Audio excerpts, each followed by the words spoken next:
guys. So today just gonna take a look at what I picked up at the comic book store this past week. Like I've said, I've tried to cut down what's on the pull list.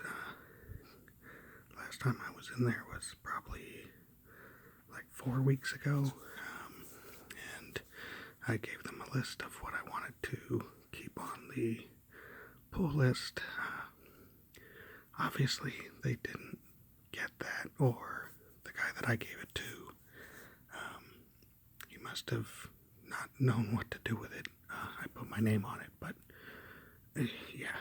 So I had a few things in there that I, gave back, and then some of these, when I was making my list of what to drop, I wasn't sure. So some of these I picked up just, maybe I'll stay with them, maybe I won't. This first one is Detective Comics 1023. Staying with Detective Comics. I like Tomasi on writing, and the art's good.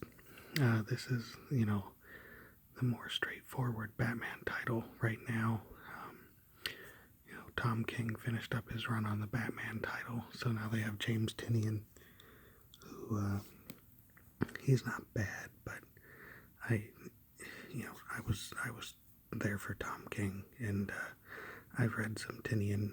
It's here and there with me, so I figured, yes, I'll get a Batman title, but I don't need to be getting, two, so.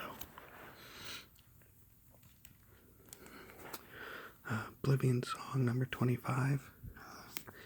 This is one of Robert Kirkman's new books. If you haven't picked it up, it's really good. Right now he has this and Die, Die, Die, which he co-writes. They had the new issue of Die, Die, Die, but I put it back because it's fun. It's a very straightforward action read, but if I'm trying to cut down, then something that's not horribly engrossing, I can let go. Oblivion Song is much more plot driven, so this is a special 25th issue. So about 2 years in, started picking it up really just because of Kirkman. Big fan of Invincible over the years, and the first few things of Walking Dead. So Mortal Hulk. This has been probably the best Hulk that I've read in ages. I like the classic 60s and 70s Hulk where, every issue he would just land somewhere, turn into Bruce Banner, get into a situation, Hulk out, and then at the end of the issue he'd be jumping away and, start the whole process over again.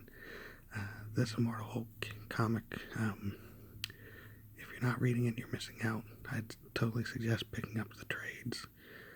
The first few issues, it's very much like a horror comic. Hulk, he only comes out at night, and Bruce Banner basically can't die because the Hulk is immortal. So it's been good stuff. I thought it was going to end, what was it, issue 25 or so was supersized, and it had, it just looked like a final issue, and I thought there was some buzz about that, but still going. They probably realized that people were, really loving the series and didn't want to let that go. This is Hawkman 24. One of my guilty pleasures, basically, is Hawkman. The comics haven't been great since Jeff Johns was on it, but that was a good, probably more than 10 years ago. During New 52 they relaunched it, but it was written by Tony Daniel, who was, at that time known more as an artist, and the writing was not up to snuff. And the art back then was Philip Tan, and it was just so dark and awkward. So they relaunched it not too long ago with Robert Venditti writing. He's done work on, he was doing Green Lantern after Jeff Johns for a long time. So this has been pretty good so far. Like I said, Hawkman's a guilty pleasure of mine. I've always liked the character and the look. And since I hadn't been a few weeks, Hawkman 25 was also out. I'm honestly not sure what's going on here, because the last issue I read of this was before the whole infected storyline. It was like basically the close of the first big story arc, so I'm pretty behind in reading it. Obviously there's some sort of I have no idea what's going on, but they've introduced Hawkgirl now back into the series, so I'll keep picking that up to keep it going. Young Justice number 15. I really liked this Young Justice by Bendis. The art's pretty stellar. This is one of the things that I was planning on dropping, but when it was in my saver, I was like, okay.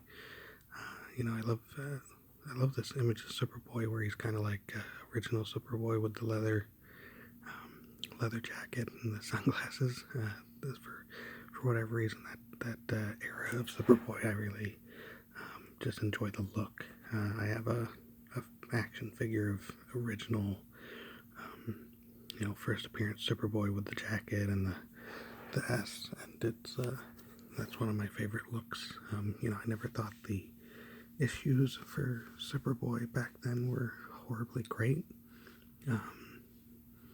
but the look, they got the look down. Young Justice number 16, about Bart Allen. Bart as a character has always confused me, because there are so many flashes, and you get into the time travel aspects and the future aspects, and to me it gets confusing. I know that Bart is a, what's it called? I've lost the word for it. A descendant of Barry Allen, but, and I think is it his grandchild? But I mean, with the New 52 and then Rebirth, DC's history is so jacked up. I mean, we have Wally West shooting out of the nowhere, and then all these characters being reintroduced, that even DC is a little confused.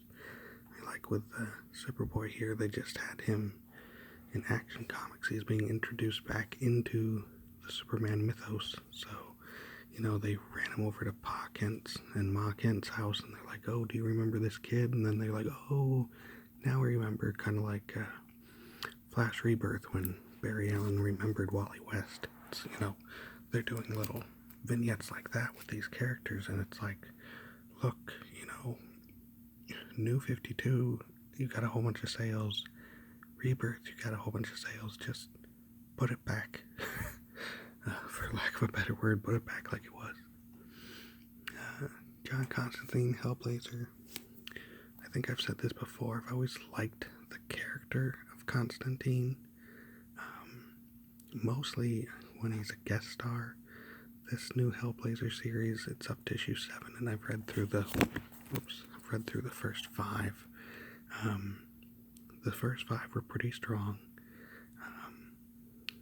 It hasn't lost my interest. But, I tend to like Constantine more if he's, like guest starring in Swamp Thing or Justice League Dark. That first Justice League Dark series that came out with New 52 with him and Zatanna and Deadman, those issues, and it wasn't a knock on it that Michael Janin was doing the art, and his art is just beautiful. So, those issues were really good. I like the Constantine character for those.